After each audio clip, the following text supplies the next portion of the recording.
Welcome to another episode of the CPG Guys podcast. Our co-hosts, Sri Rajagopalan and Peter V.S. Bond, explore how brands and retailers engage with consumers online, in-store, and everywhere in between.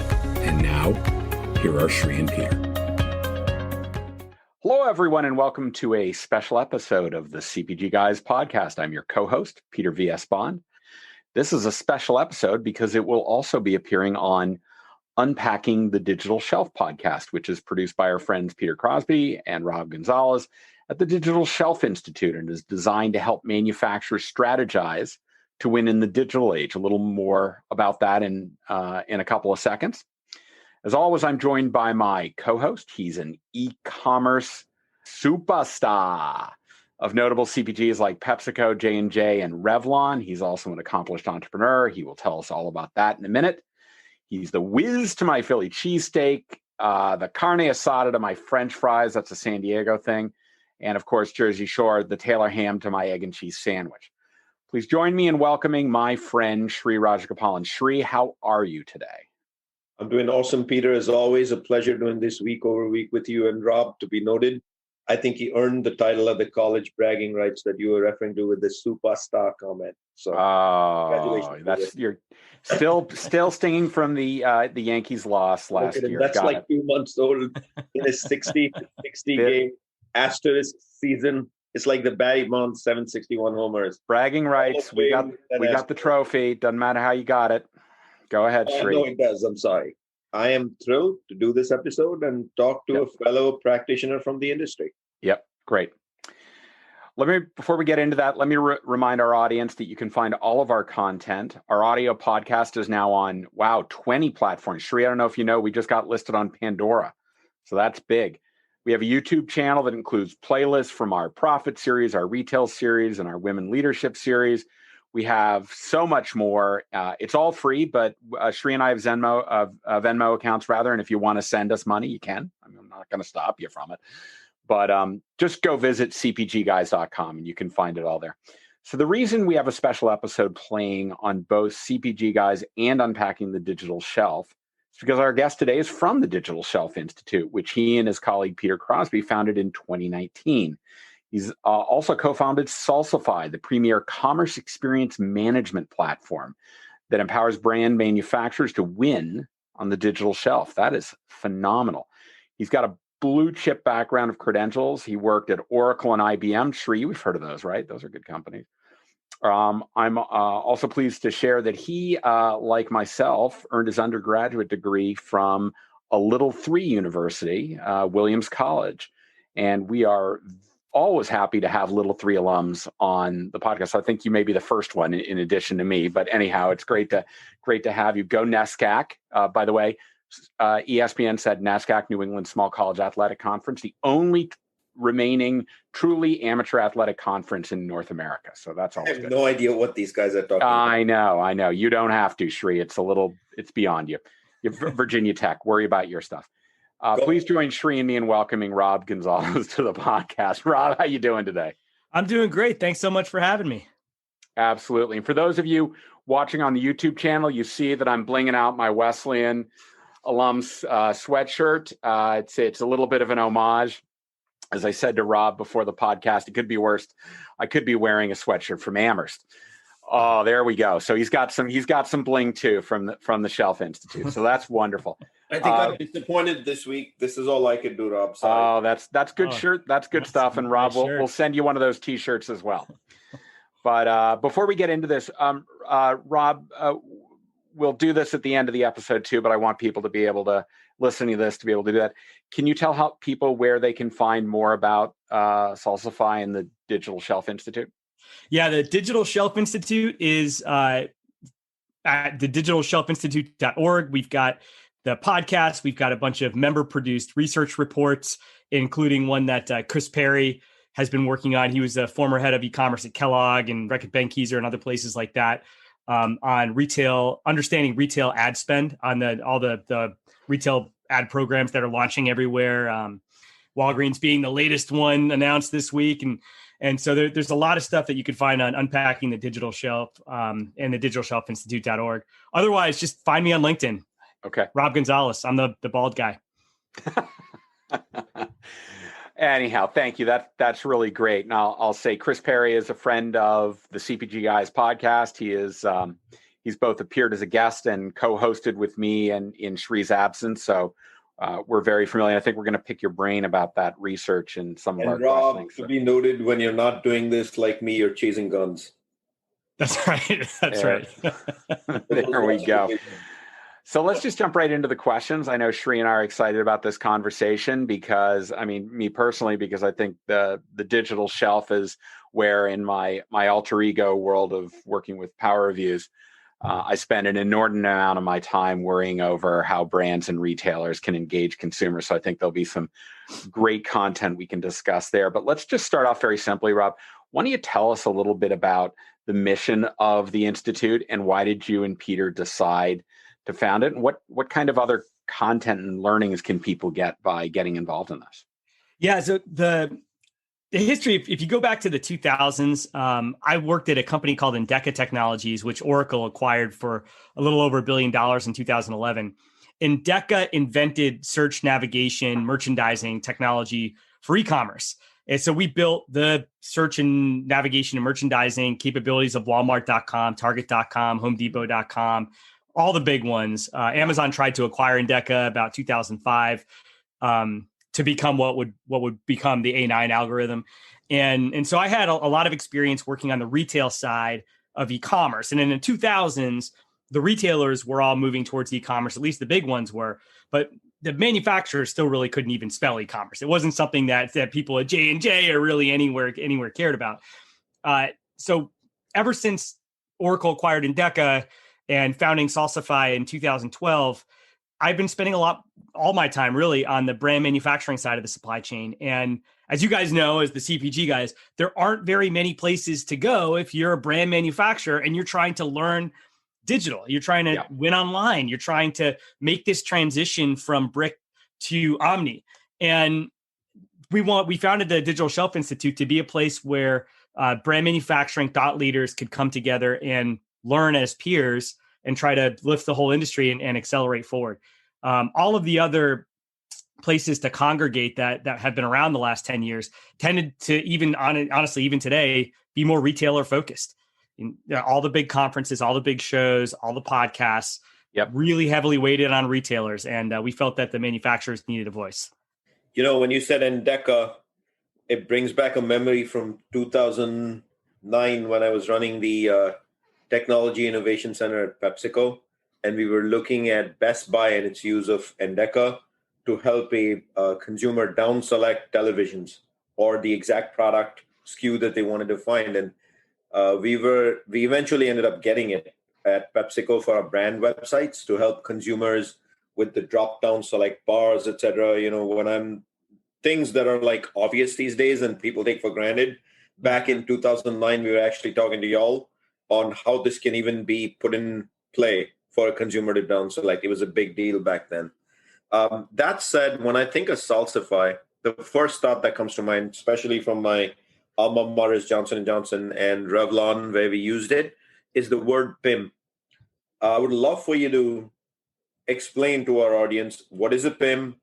How can it enable success in a brand, in the journey of a brand, especially as brands navigate packaging and the future of branding away from physical to product detail pages, SEO written copy, and the search bar, which is how things are found today, I believe.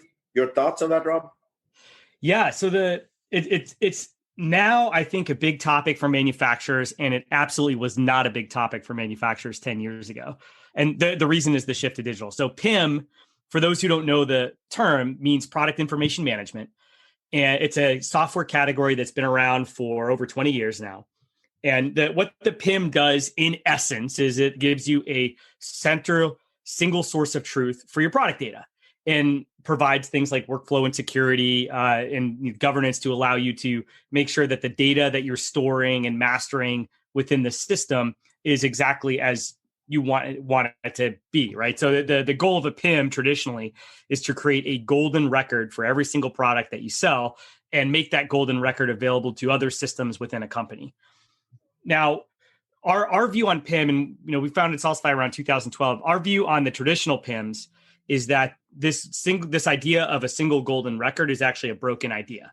I mean, think about your product. If you're J&J, you're Reckitt, you're any manufacturer that has broad distribution, and you look at the way that your product can be represented on Amazon.com, on your own Shopify site, on Facebook Marketplace, on TikTok, on Walmart, on Walgreens, these websites look totally different from each other. They've all got different rules and regulations about how long a product title should be, how many images you can have, how many feature bullets you can have, how long the feature bullets are, and so on and so forth. There's just a huge variety of content differences between all of these different sites.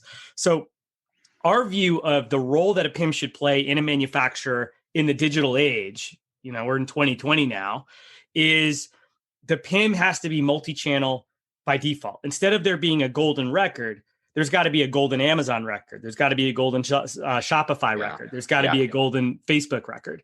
And these records necessarily are different from each other. They're different because the search algorithms of these sites are different. They're different because of the layouts of the sites are different. They're different because the content requirements of the sites are different. And that's the take that we've got in the PIM market. So the traditional players like SAP Hybris or Informatica or Stibo or InRiver or Riversand and all of those folks were built in this era of a golden record focus.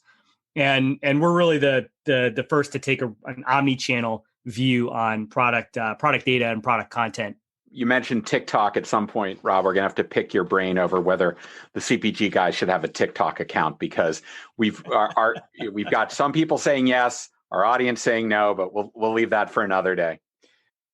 I was in a quarterly business review yesterday, Rob, with a mutual client of Power Reviews and Salsify, and we were talking a lot about how they leverage UGC on the product page, particularly in product pages where ratings and reviews don't exist. But what I want to ask you about is they all seem to hunger for an understanding of what moves the needle. So can you offer our audience your position on what are the 4 or 5 things that a brand just has to get right on a product page for it to sing? Because I think increasingly we all recognize that the product page is very much at the top of the funnel. And if they can't get that right, nothing else is going to work. So what are your thoughts on that? My view on the product page, I think, is a little different than most, which is online. The challenge is the product page is the whole funnel. And traditional brand manufacturers, like you talking about CPG, they've got different parts of the funnel spread out across different functions within a company. So you've got the branding team, which is buying TV spots, and they're being measured on reach and things like that. And then separately, you've got the trade teams, which are, through co-op and marketing spend within the retailers. You've got the circulars and the end caps and shelf talkers and things like that they're investing in to drive conversion. And each team can sort of operate at its own section of the silo. There's the awareness guys over here, and then there's the conversion POS guys over there.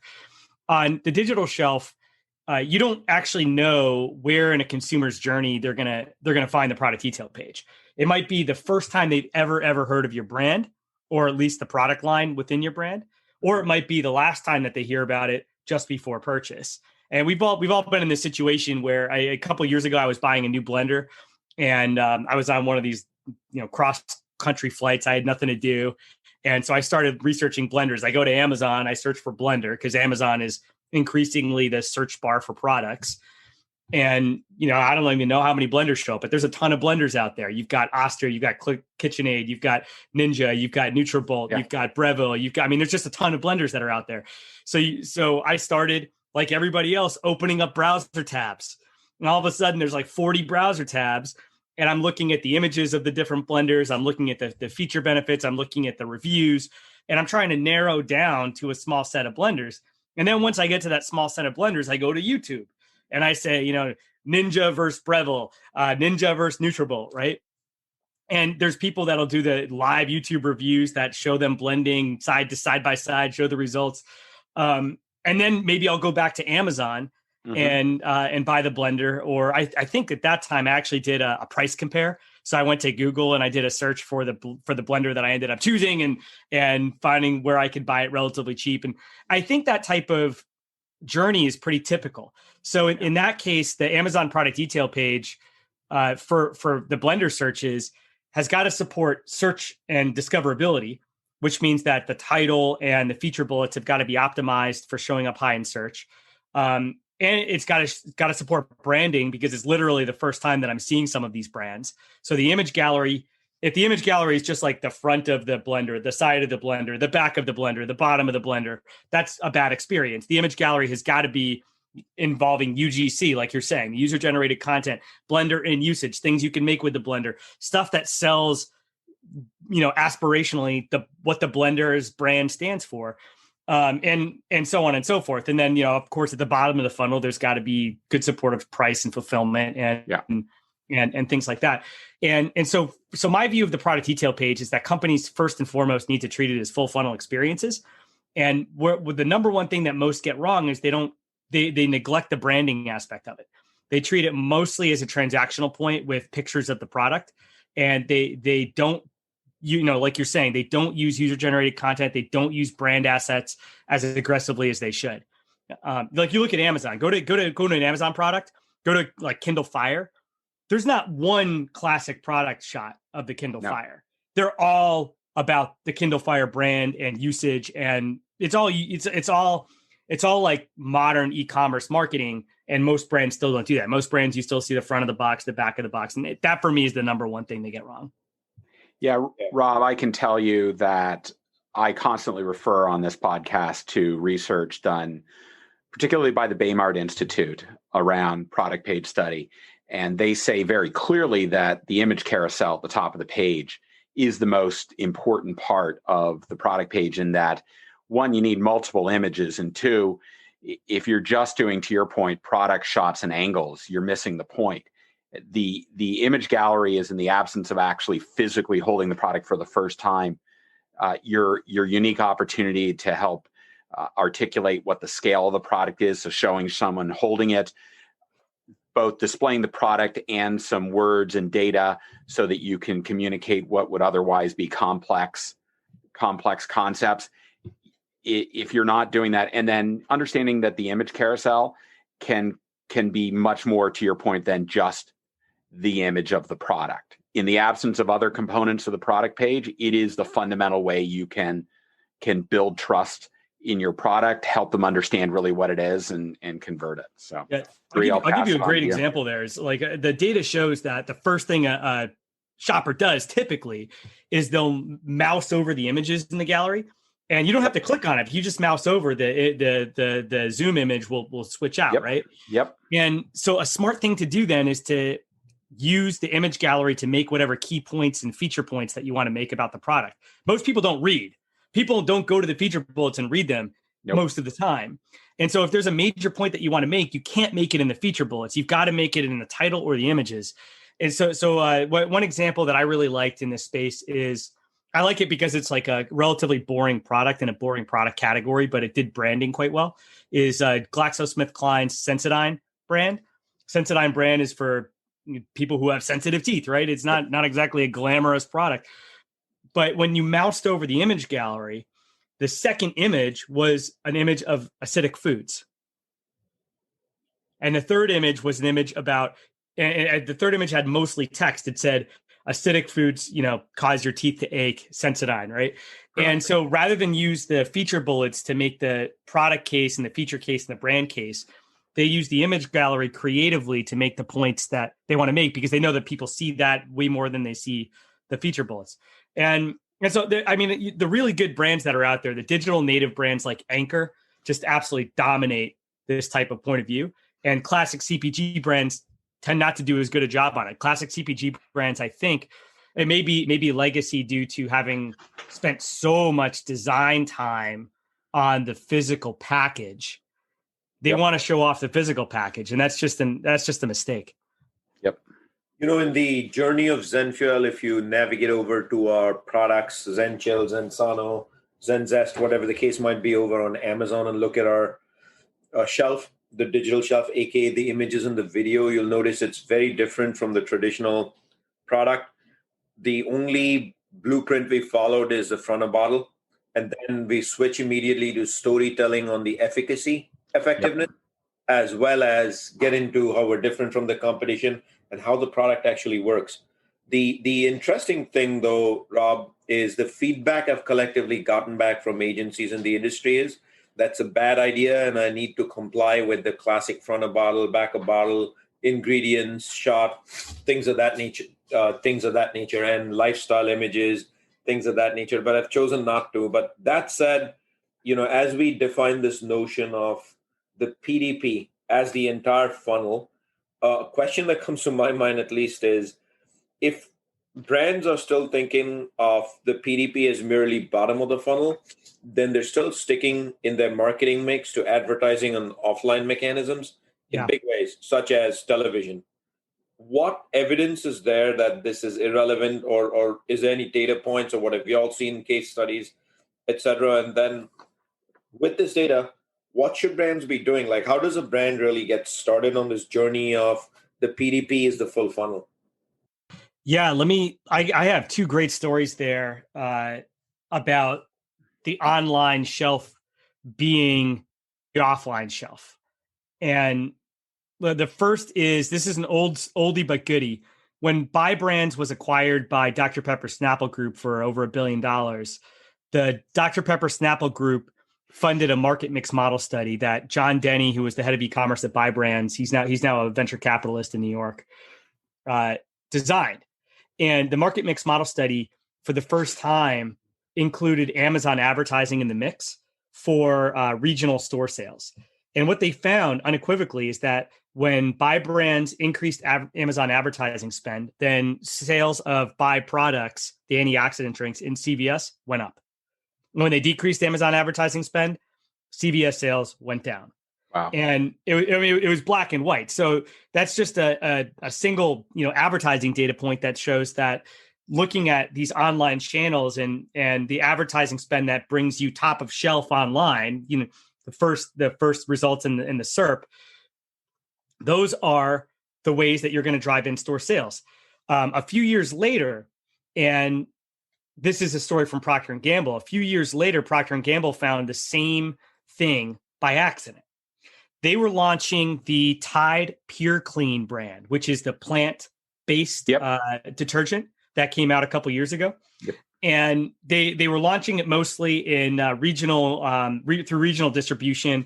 Their market studies showed that the coastal populations and some of the more liberal populations in the middle of the country were the ones that were most likely to gravitate towards plant-based detergents. And so they were launching it through like Albertsons on the coast and things like that. And the P&G team screwed up the launch. And they screwed up the launch because the packaging wasn't designed for Amazon. So the Pure Clean brand wasn't SIOC compliant. SIOC is ship in your own container. And it meant that the product showed up on the shelves at Albertsons, but not on Amazon on day one of the launch. The first, I forget the timeline, it was 6 or 8 weeks goes by when the product is in store but not online, and the sales are poor. The sales are very disappointing for Tide, and they're not really quite sure why. Then the product goes live on Amazon, and the Procter & Gamble team, they didn't change their Amazon sales targets for the year, even though there was a delay of a couple months. So they wanted to play catch up. So they just dropped a bunch of money on promotion to have a really big spiky launch on Amazon to drive engagement with the Pure Clean brand on Amazon. As soon as they started doing this, the Albertson sales picked up. And so it's basically the Amazon launch powered the Albertsons launch. And I'm using Amazon as these examples, but there's a whole bunch of others. There are two that are really interesting that are coming out. One is that Walmart buyers, who have almost entirely turned over since Walmart bought Jet, the Walmart buyers are increasingly, in a lot of categories, not the ones that get to pick what Walmart purchases for in-store sales. It's the online sales and online trending that feeds into their decision-making process. So if you're dominating Walmart.com as a third-party seller, as a drop shipper, that will earn you a place on the shelf, right? And so there, winning the algorithm like literally gets you in the shelf. And another place is direct to consumer spikes. McCormick in February launched the Old Bay hot sauce on their website, sold out in 30 minutes and broke the site. And they used the data from that to negotiate very, very good deals with all the grocery chains to distribute the hot sauce. Hot sauce is a crowded category. The world doesn't need another hot sauce on some level. McCormick's able to get it on shelf rapidly because they prove the demand using online to go offline. I mean, there's just like there's 1,000 of these stories, right? It's basically the view that the online world is a sales channel in the end is I think absolutely not correct. Where the consumers are, where the shoppers are, where they do their research, where they're engaged, where they spend time is digital. And so the digital first, physical later. That's I think the big shift that a lot of people have missed. Rob, the CPG guys couldn't agree more with you, and we share this exact same sentiment as well as our reading of the industry. This industry is the reason why we felt this industry has always struggled with adopting, commerce, unified commerce in a larger way. This morning, Peter and I were talking to another practitioner in the industry with the word unified commerce. We tend to stick to e-commerce, which is bottom of the funnel because of the way we're segmented and siloed in our structure in the company, which has sales teams, and therefore Amazon becomes just another sales team at the end of the day. The huge difference is Amazon, with its global and national outreach, is a marketing vehicle before it is a selling vehicle. And the brands that recognize that, understand that, your D2C engine is not radically different. No matter big, small, whoever you are, your website is your primary storytelling vehicle when the consumer searches for data, insights, education, things of that nature. And the brands that recognize that and do an awesome job of it, in my humble opinion, or the CPG guys' opinion, are going to be the winners in the long run. Totally agree. I mean, we've got, not to plug the podcast, but one of my favorite all-time episodes of our interviews, we interviewed Mike McMugis from Good Baby, which is part of Evenflow. And they were, if you look at CPG, Newell Brands is one of those companies that just spends like crazy on Amazon advertising. So if you're competing with Procter and Gamble or you're competing with Newell, you're just going to get buried by their advertising spend. Nobody has deep pockets like those guys have deep pockets for Amazon advertising. And so brands struggle to figure out how do they come out on top when they're just being outspent by a giant pile of money. And so what the Good Baby folks did, of course, they were competing with Costco, the Newell brand, right? What the Good Baby folks did is they launched a direct-to-consumer line for their biggest fans, and they did product line extension through the direct-to-consumer, and that's been incredibly profitable for them. And so this view that you're taking, which is it's like whatever route to the consumer that you can get, this like universal commerce. I couldn't agree more with. And to your point on the brand.com, just the second thing, just to build on what you're saying, how many companies spend more money on their .com than on their Amazon product detail pages? It's like literally 100% of them. But if you look at traffic, like how many people see your Amazon product detail pages, more people see those product detail pages than will see your TV commercials, then we'll see your homepage, then we'll see almost anything that you do. And so the way that that companies traditionally think about branding, I think, is backwards. The Amazon team belongs under the CMO. The Amazon team doesn't belong under sales. Sales happen on Amazon, but it's different, right? Amazon, Google, Facebook. Rob, just to wrap up this portion of the conversation, the interesting thing there is almost 100% of the time the Amazon's team sits under a sales team. Yeah. That also becomes peers with the Walmart team and the Target team. And from a P&L, the first thing that comes to mind as a result is P&L wars or P&L competition and who's more profitable, who's less, which I think at some point, if this doesn't change, we're looking at not driving value for the consumer. Yeah, I think if brands are going to follow that suggestion of moving it under the CMO, part of it is also a culture shift of encouraging the sharing of information between Amazon and the other sales teams so that it doesn't look like there is a most favored nation status. You need to be using what you're learning to drive your success elsewhere. And if you can create that kind of culture, then you're going to be successful. Rob, you mentioned the example around CVS and Amazon and investing against that. I think it bears doubling down a little bit more and really saying to our audience what it is they should do around this. But how should brands be valuing their digital ad spend, including kind of that attribution measurement outside of the individual medium platforms where the investment is being placed? So what should they do to make this much more of a standard operating procedure?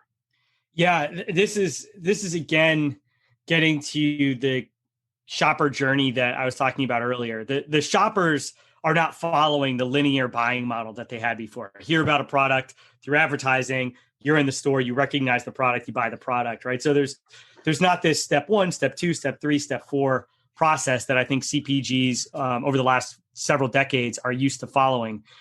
Nowadays, you don't know where the consumer is going to first see you, whether it's on the shelf, whether it's on Instagram, whether it's through Google search, whether it's on Amazon search, whether it's on Instacart. You just don't know. And so the challenge there is, if you look purely at the advertising through these online channels and count it against just sales through the same channel, you're missing the omni-channel influence that especially the major search engines are going to have.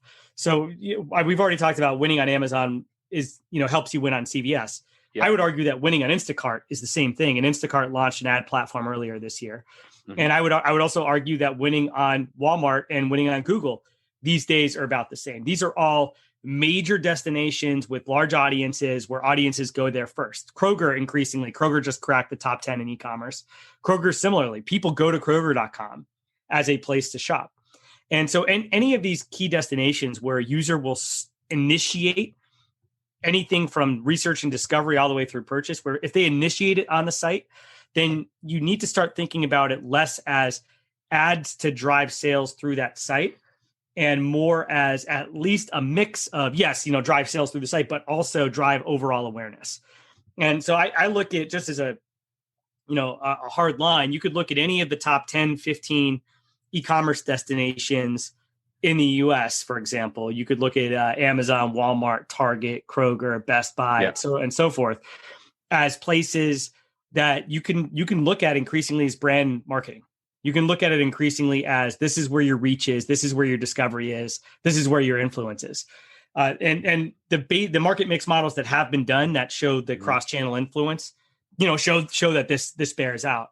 The challenge, of course, is, well, what percentage of the ad spend do you attribute to brand, and what percentage of it do you attribute to sales? What how do you actually calculate your ROAS, return on ad spend, in those situations? We've got OSHA from Revlon and Chris Perry and a couple others working on a research report right now, which is effectively ROI on cross-channel ad spend. It's a model Peter, that companies. What's that? I was asking Peter if you know those folks. You never heard of them. OSHA and Chris Perry. Wait, I think they might have been on our podcast. Huh. I mean, look, you guys have great people here, and so what they were working on is a spreadsheet basically that has, input your ad spend here, and we'll try to break down how you should value it. And of course, it's a model like any other model that you probably need to tweak based on the category and things like that. But it's at least a first stab at trying to work out what multi-channel attribution means in a world where the consumer journey is unpredictable and all over the place.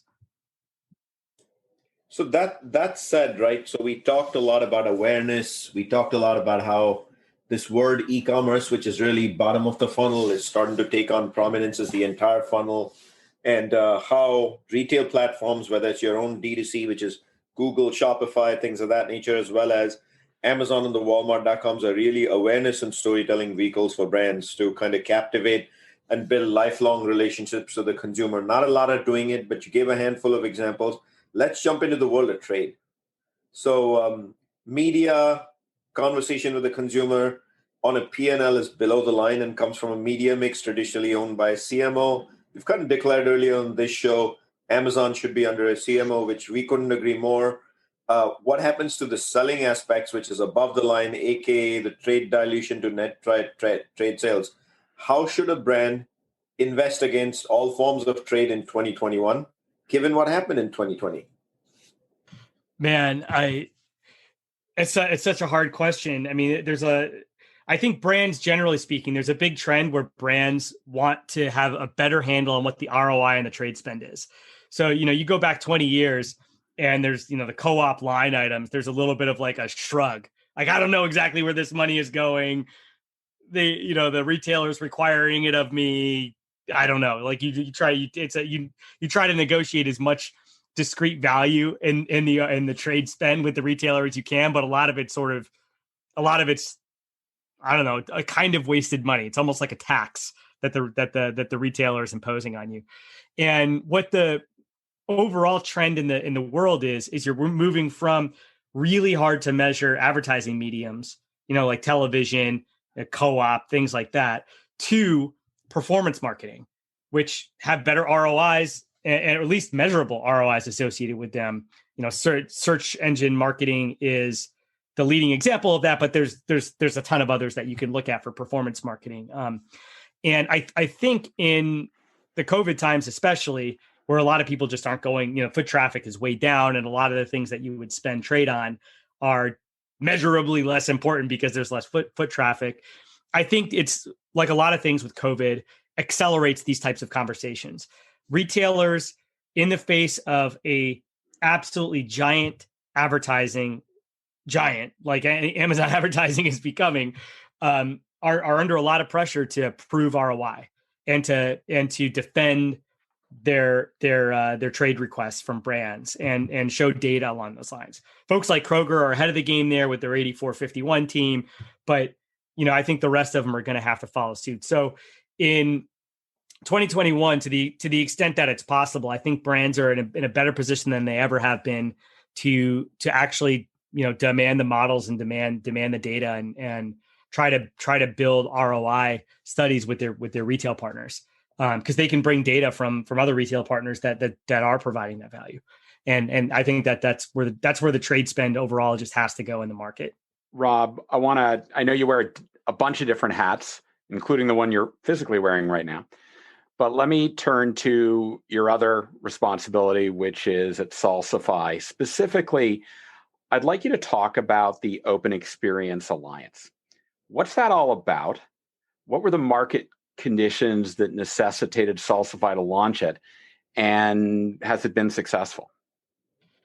Yeah, so the fundamentally, we've all talked about the importance of the product detail pages and how pack shots are not the thing that is going to win online.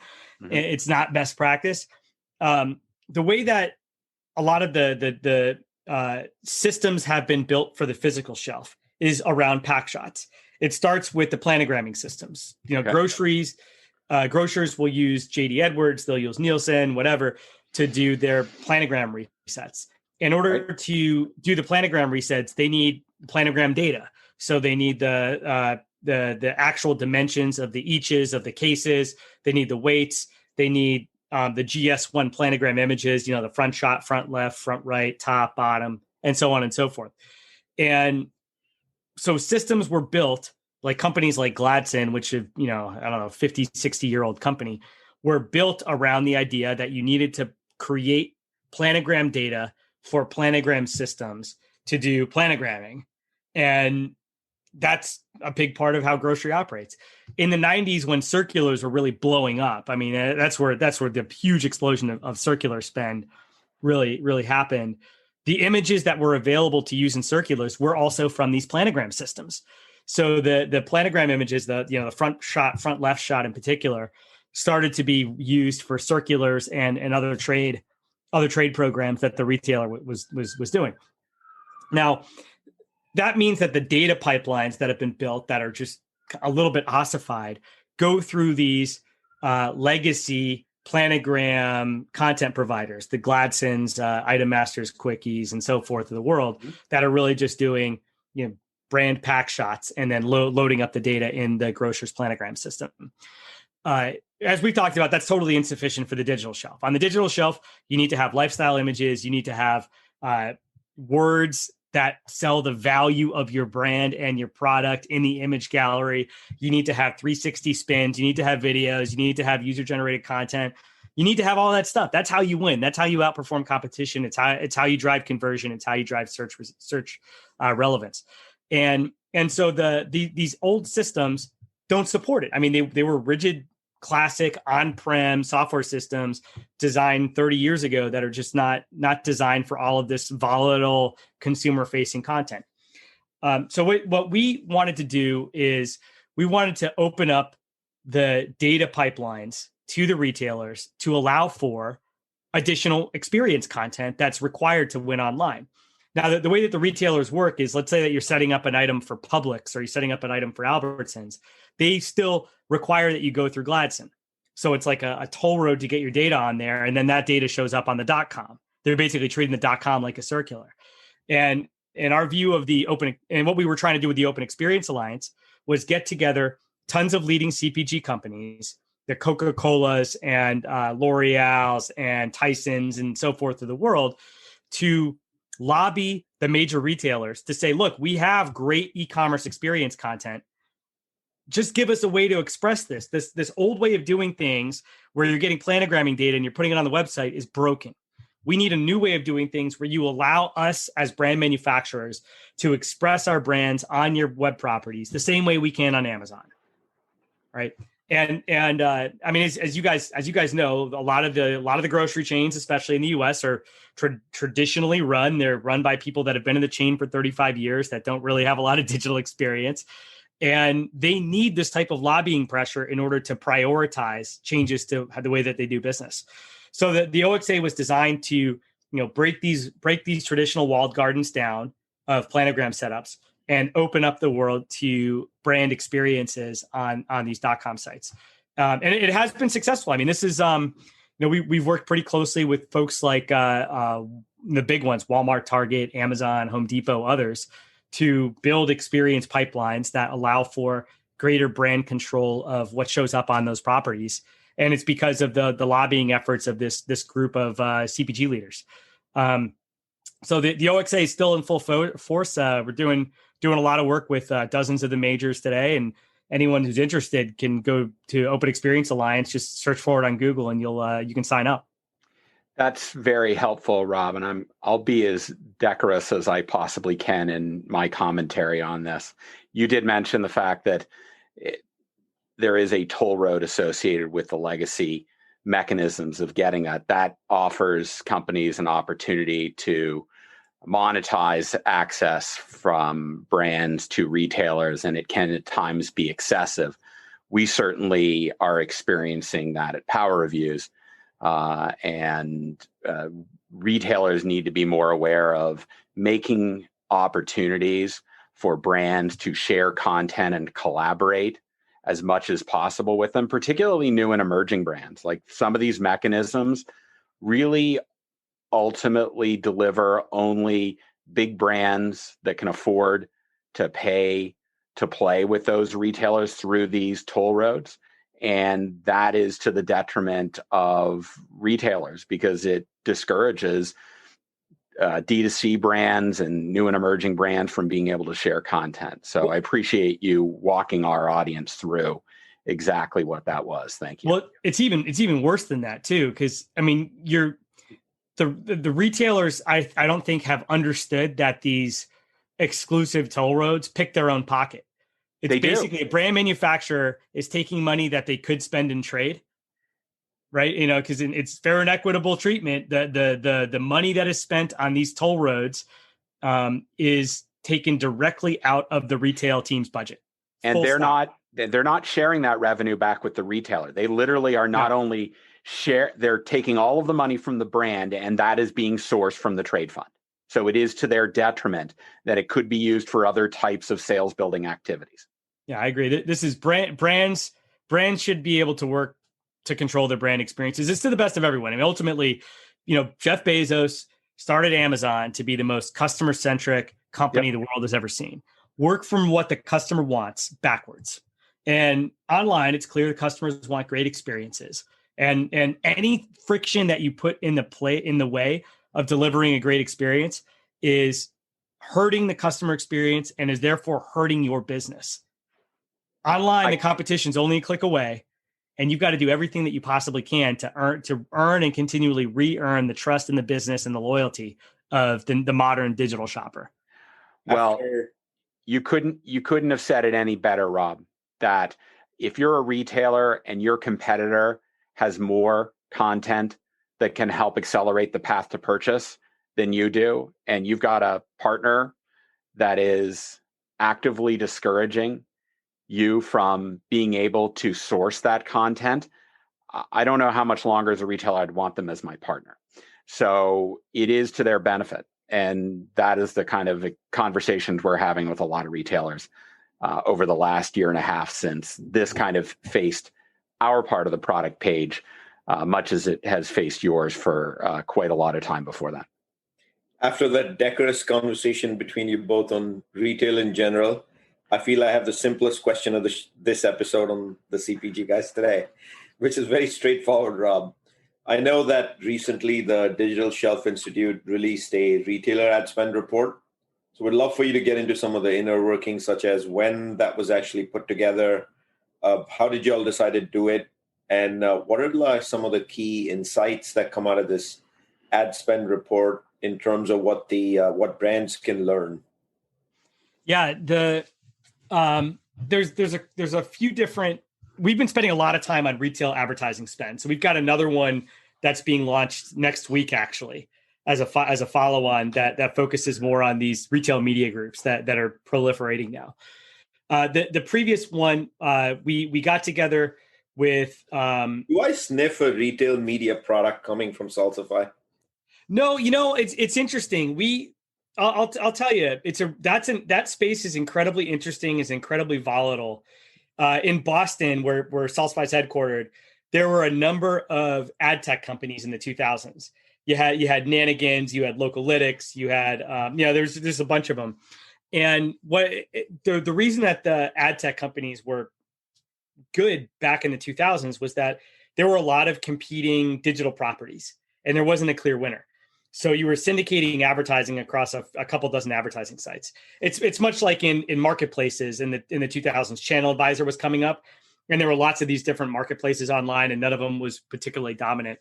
You fast forward 10 years, and online advertising in like 2015 is Google and Facebook, and that's it. And Google and Facebook had built their own ad stacks. And so basically any of these ad tech companies, they all just hit a wall, and most of them just don't even exist anymore. Yeah. Similarly, you look at what's happening with the retail media group advertising, and every retail media group is launching an ad platform right now. And my view is that you face a similar risk, right? You face a similar risk where you need enough traffic on the retailer site to really support an auction model. And the 20th largest e-commerce retailer in the US doesn't really have like a tremendous amount of traffic, right? And so there might be a really steep drop off on the how these advertising systems work. And in the meantime, advertising programs that are more mature, like Amazon, are so volatile that you really need a tremendous amount of human engagement. So you need managed services. The folks like Flywheel Digital, which is now part of Essential, for example, or IdeoClick, do a tremendous job building strategy around Amazon advertising. And it's just hard you can't really solve the problem with software, I guess, at the end of the day. And even if you could, the market risks, consolidation. So for us, we pay very close attention to it. It's a key part of digital shelf execution strategy, but it's one that from a strictly software perspective, it's unclear what the solution would be. Rob, somewhere in there, you used a word that I think is actually reasonably scary to the industry, especially commercial sales practitioners, and then to some extent, I would say leadership in marketing as well, because traditional media buying, the skill sets have really muscled around using an agency to do the buying in offline media. And while there's still some sort of price competition in media buying, there is no auction ecosystem. The world of online media buying is heavily CPC, CPM, and an auction-based system. We should have you back soon on the show, and we hope you'll choose to come so we can have a full debate on this topic. the world of media, how it's steadily and rapidly transforming to an auction-based model, and what that really means for brands, because it's scary, because winning an auction is radically different than being the hippo in the room writing a check for media buying. I would love to have that conversation. I mean, Mark Pritchard, the CMO of Procter & Gamble a couple months ago, said he's not signing upfront media contracts anymore. And I mean, this is, we're on this precipice where we're going to go from locking in brand advertising spend a year in advance with big upfronts to instead all of a sudden minute to minute auction strategy optimization. Brands are not ready at scale for this. They still rely on agencies to do their Google AdSense marketing as well as to do their AMG marketing.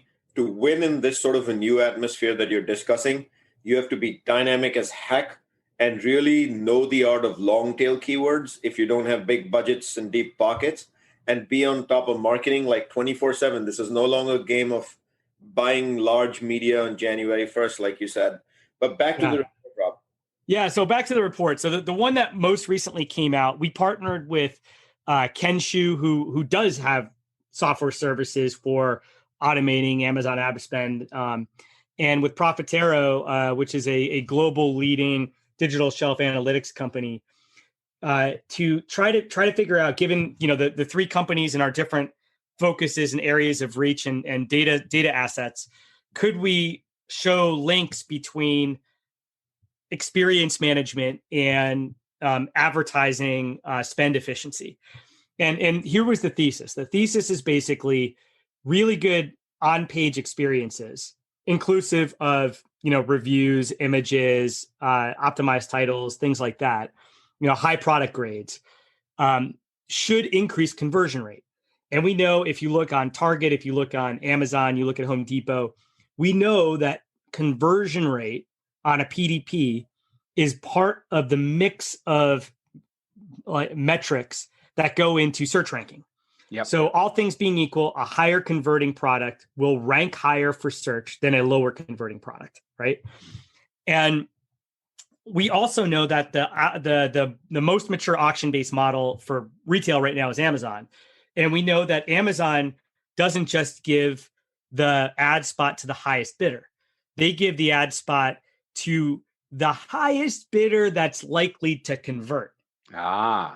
Right. So if you've got a crap product, you can't buy your way into the ad spot. There's no amount of money you can spend. You could outbid by 10 times the second best the second product bid. That Rob single-handedly changes the game in advertising, because that says a lobby display, which is such a coveted ecosystem terminology in the in-store world, is no longer the boss. A lobby display. You're exactly right. And it's people don't understand that, like, you can't negotiate with an algorithm. It was like, it's math. You can't negotiate with math. And so the thesis that we went out to prove. I have tried talking to science before. The only problem was it didn't talk back to me. Exactly. It's a poor dinner companion. I can see Peter's like, what the heck is going on between these two advertising geeks? Well, I just want to remind our audience that Rob was neither speaking French nor using profanity when he said a crappy product. In industry terms, crap stands for can't realize a profit. It's a term for items on Amazon that aren't profitable. We're a clean family podcast here. Clean family podcast. And so we went out with this thesis that if you increased your product experience score on pages, then your advertising efficiency goes up, which means that all things being equal, you're paying less per click and less per conversion than you would if your experiences are worse. And this is huge because, I mean, the whole discussion that we were having about earlier is like, does Amazon belong under the head of sales or the head of marketing? And with Amazon advertising becoming just this actual behemoth, our view was, look, you should really treat this as marketing. And the thing that most marketers are not doing is they're not budgeting for creative. They're not budgeting for the images, the videos, the below the fold content, all those engagement criteria that deliver a better experience and deliver conversion.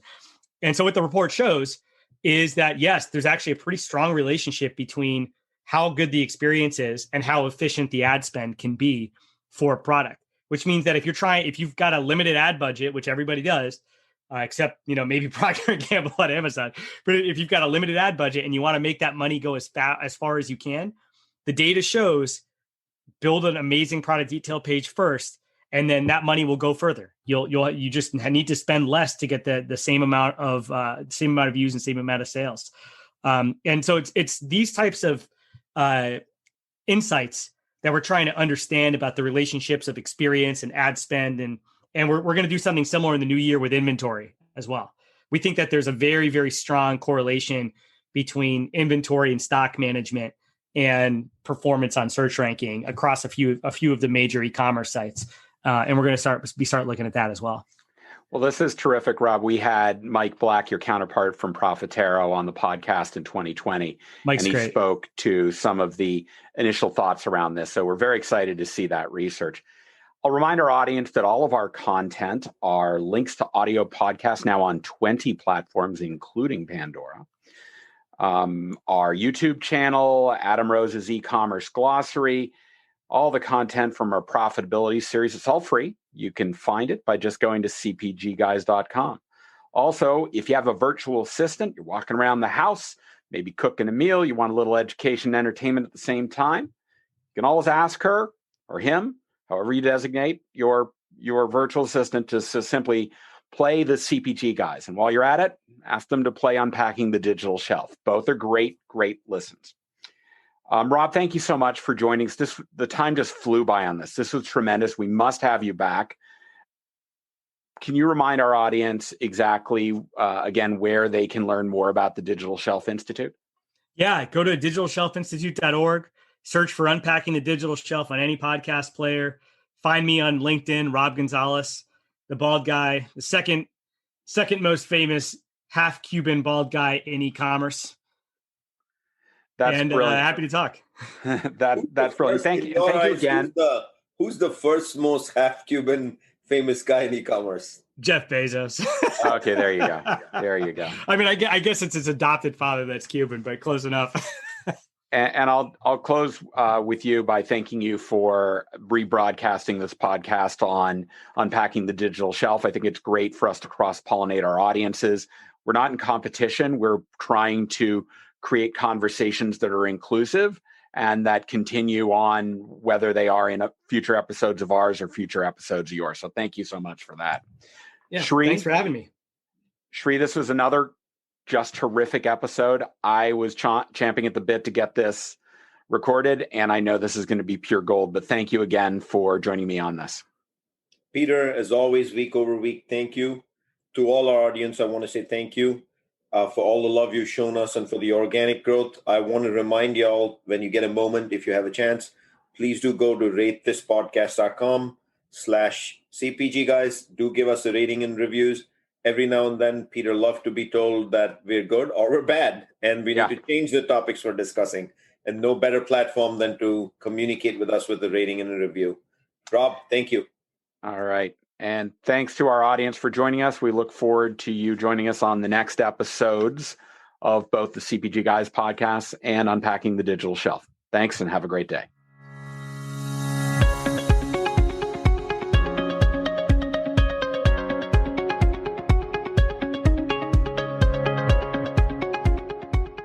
The content in this podcast episode is provided for general informational purposes only.